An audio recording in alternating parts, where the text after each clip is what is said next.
have some white South Africans or Afrikaans refugees going to the US. Refugee of what? Your life is incredible. What are you talking about? There is a white genocide in South Africa. White South Africans see themselves as the victims. It just doesn't make sense. You as a South African know very well the situation on the ground. Can you tell me what's your feeling from your point of view? This white South African refugee story is the dumbest I've ever heard.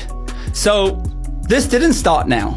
Right back in 2016, during Trump's first presidency, a bunch of white South Africans went to the White House and had a meeting with Trump. And they basically said, hey, we are being systematically targeted by this black population because of our ethnicity, and we are experiencing a genocide. And Trump put out some tweets right back then. But today, he's taking the most drastic actions. Trump announced that they would be welcoming white South Africans as refugees escaping this white genocide that's allegedly taking place in South Africa. So let's look at what's actually happening. We have to start with history, right? South Africa in 1913, I'm going to take you back a little bit, had something called the Native Land Act. In 1913, if you were black in South Africa, you were removed of all of your land, and it gets worse. You were later also removed of your nationality. You were no longer, you were a black South African, and they're like, hey, you're not South African anymore. And all of that was given to white people.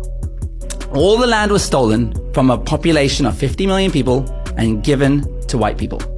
Now let's jump forward to 1994. South Africa celebrates democracy. Nelson Mandela is free, the first black South African elected president. And it's the most exciting thing ever, right? While black South Africans got their right to vote and their freedom to go to the same schools potentially and to walk on the same sidewalks and all these incredibly evil measures that apartheid had maintained, what they didn't get back was the land. So today, in 2025, white people in South Africa make up less than 20% of the population, but they own more than 80% of the land. A tiny minority of white people own the vast majority of the country. I'm talking farms. I'm talking mining. I'm talking about a black native population that for the most part are squatting in their own land. They don't even own the land below their feet. They're squatting, often illegally. Often the police and authorities come and say, you don't live here. You got to move on. They have nowhere to go. And it's this impossible situation where you're like, okay, well, what do you do where 80% of the country is owned by white people and they make up 20% of the population? Do you buy that land back? It would be, no country in the world could afford to do that, to buy back 80% of their country. Do you take that land back? It would scare away foreign investors. They'd be like, oh my God, South Africa is nationalizing just like Zimbabwe did under Robert Mugabe, right? So you can't take it back and you can't buy it back. So there's been a process of like basically willing buyer, willing seller, where the government are trying in part to redistribute wealth to black South Africans through the process of trying to buy it back. So that's the first thing to understand. Sounds very genocidal to me.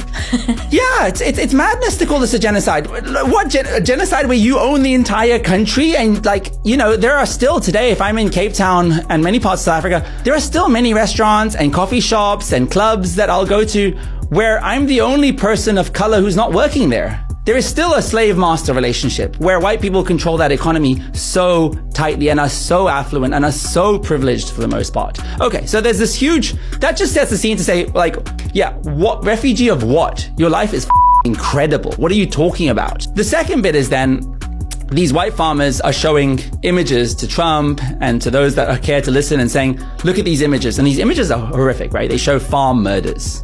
People that are getting attacked on these properties. And they're saying, we are being attacked because we are white. There's a few things to say there. One, when you look at the statistics, when you look at the actual numbers in South Africa, according to official reports from the police, firstly, white people are not disproportionately impacted by violent crime. In fact, black South Africans experience the most murders. So there's not this disconnect where like white people are disproportionately getting murdered more than anybody else as a percentage. It's just not true. What is the case is they often have these massive plots of land. They often live on these farm properties with their wine farms and all this luxury.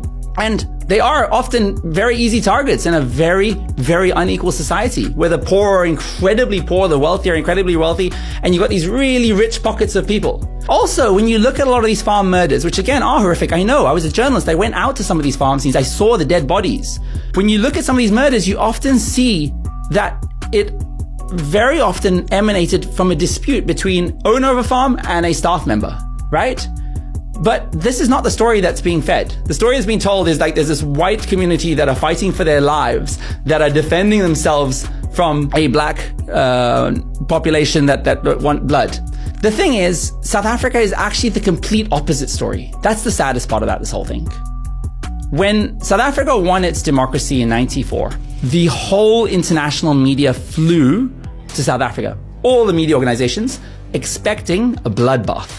They were expecting a black population that had been subjugated for over, 100 years to uprise and violently chuck out the Europeans, like in Mozambique, where Portuguese were chucked out basically in 48 hours, or they were expecting a civil war. And neither of those things happened.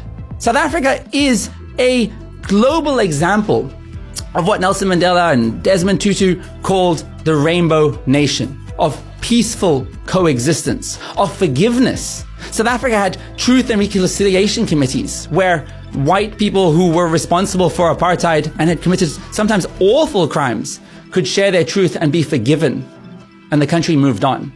And it's just really sad to see a country that has been so patient and so kind. And to be honest, the black population have tolerated so much, right? To go this many years where they still don't own their own country. And then to be told, oh, you're the genocidal one. You're the one. It's just not true. And it really just stems from a white superiority complex. It is this group of, Donald Trump, Elon Musk, Peter Thiel, who have this victim mentality. The annoying part is in South Africa is white South Africans see themselves as the victims. And if you visit there and see the lives that they live, it just doesn't make sense. One of the other ways they view themselves as victims is white South Africans often hate what's called affirmative action and black economic empowerment, or BEE. So this is the idea that because it is the most unequal country on earth, statistically, as in the difference between the rich and the poor is bigger than anywhere in the world. Yeah, it's huge. Measures are taken to help black South Africans economically catch up. So how do you give black South Africans an opportunity to get university positions if all of the white kids have the best private education and will take up all those positions? Well, what you do is you say, hey, a black South African kid from a marginalized background, from a really difficult school, maybe they need a B to get into the university, and the white South African kid needs an A.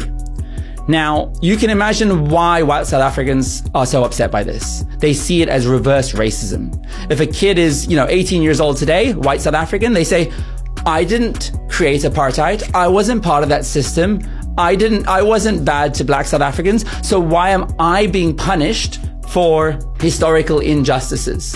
They think it's reverse racism, that now I'm being discriminated against. And I think there is such a thing as positive discrimination. Positive discrimination says, hey, this country is incredibly unbalanced. White people are incredibly rich and black people are incredibly poor through no fault of their own because they've been over for decades. And if we don't create systems to help them catch up, you will forever be their masters. White people will forever own this country. So I do understand the white South African perspective of young people that feel like the odds are not stacked in their favor today, but they're also the ones that are still taking gap years and going on holiday to Thailand. So they think their lives are but the actual population of South Africa have got far worse existence. This might actually bring some light into the topic, the same as now people know more about Palestine.